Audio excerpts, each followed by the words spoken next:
আমি আজকে আপনাদের দেখাবো সুন্দরভাবে খেজুর গাছ কিভাবে কাটলে গাছ চাষলে কি পরিমাণ রস পাওয়া যায়। আপনাদের এই ভিডিওটা দেখলে আর কোনো ভিডিওটা দেখা লাগবে না, তাই আপনারা পুরো ভিডিওটা মনোযোগ দিয়ে দেখেন কিভাবে সেদ্দাওটা ধরতে হয়, কিভাবে সুন্দরভাবে গাছ কাটতে হয় সেটা আমি আপনাদের দেখাবো। তাই আপনারা চ্যানেলটা সাবস্ক্রাইব করে ভিডিওটা একটা লাইক দিয়ে অবশ্যই পাশে থাকেন, আর পুরো ভিডিওটা স্কিপ করবেন না। স্কিপ করলে কিন্তু বুঝতে পারবে না। দেখবেন সেদ্দাও দিয়ে শুধু একটা দাগ দেব, দাগ দেওয়ার পরে কি পরিমাণ রস পাওয়া যায়, কারণ এটা সঠিকভাবে খেজুর গাছ কাটা। দেখতে পাচ্ছেন একটা শুধু দাগ দিছি, তাই দেখেন কি পরিমাণ রস, কারণ এটা রস পাওয়া যাবেই তো, কারণ এটা সঠিকভাবে সঠিক নিয়মে খেজুর গাছ কাটা। অনেকেই ভাই খেজুর গাছ কাটেন কষ্ট করে, কিন্তু সঠিক নিয়ম জানেন না, তার জন্য কষ্টটা বিফলে যায়। তাই আপনারা এই ভিডিওটা দেখলে আপনাদের আর কোনো ভিডিও দেখা লাগবে না। তাই আপনারা পুরো ভিডিওটা আস্তে আস্তে দেখার অনুরোধ রইল। আর ভিডিওটা ভালো লাগলে অবশ্যই চ্যানেলটা সাবস্ক্রাইব করে ভিডিওটা একটা লাইক দিয়ে পাশে থাকবেন।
এইটুকু দেখাই কোনে দিন একটু অফ করলাম নাকি তো রাউন্ড কাটবে না, রাউন্ড করুন কারি বাচ্চা নেবে না, একটা তো পুড়িয়ে যাচ্ছে।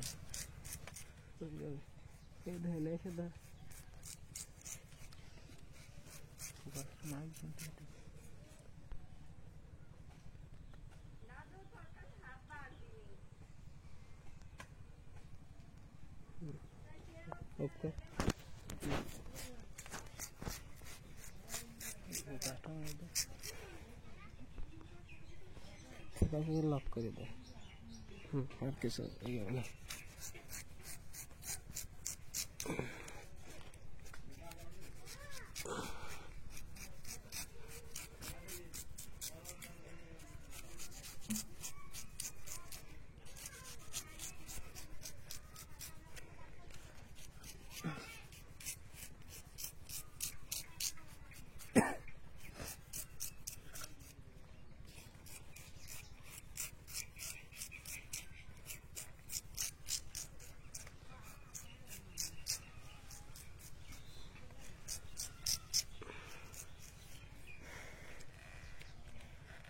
Loli ada ini, loli dah mahal.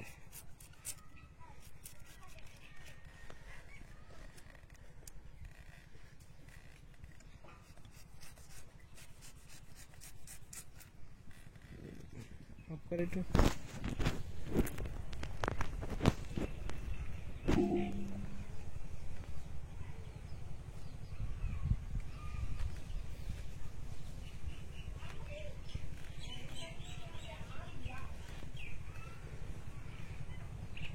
Ada kasih aja.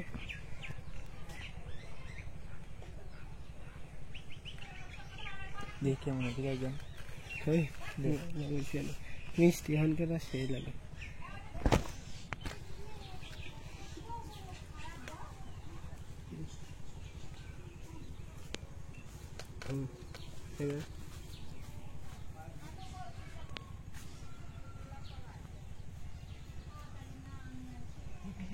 ও সেই স্বাদ, যেন অমৃত খাচ্ছি। দেখছেন অরিজিনাল ভাবে খেজুর গাছ কাটলেই ঠিক এত পরিমাণে রস পাওয়া যায়। কারণ কতদিন পর খেজুর গাছটা কাটতে হয়, কিভাবে কাটতে হয়, আমি কিন্তু আমার এই ভিডিওতে সবকিছু আমি আপনাদের দেখাইছি। দেখতে পাচ্ছেন কি পরিমাণ রস পড়তেছে, এই গাছে একটা ঠিলাতে ভরে পড়ে যাবে। দেখছেন কি পরিমাণ রস। তাই ভিডিওটা ভালো লাগলে আপনারা চ্যানেলটা সাবস্ক্রাইব করে ভিডিওটা একটা লাইক দিয়ে অবশ্যই পাশে থাকবেন। দেখবেন কত সুন্দরভাবে খেজুর গাছটা আমি আপনাদের কেটে দেখালাম এবং ভাতটা পারতেছি, কি পরিমাণ রস পাওয়া যায় সেটাও কিন্তু আমি আপনাদের দেখাবো। তাই আপনারা পুরো ভিডিওটা স্কিপ না করে আস্তে আস্তে দেখতে থাকুন।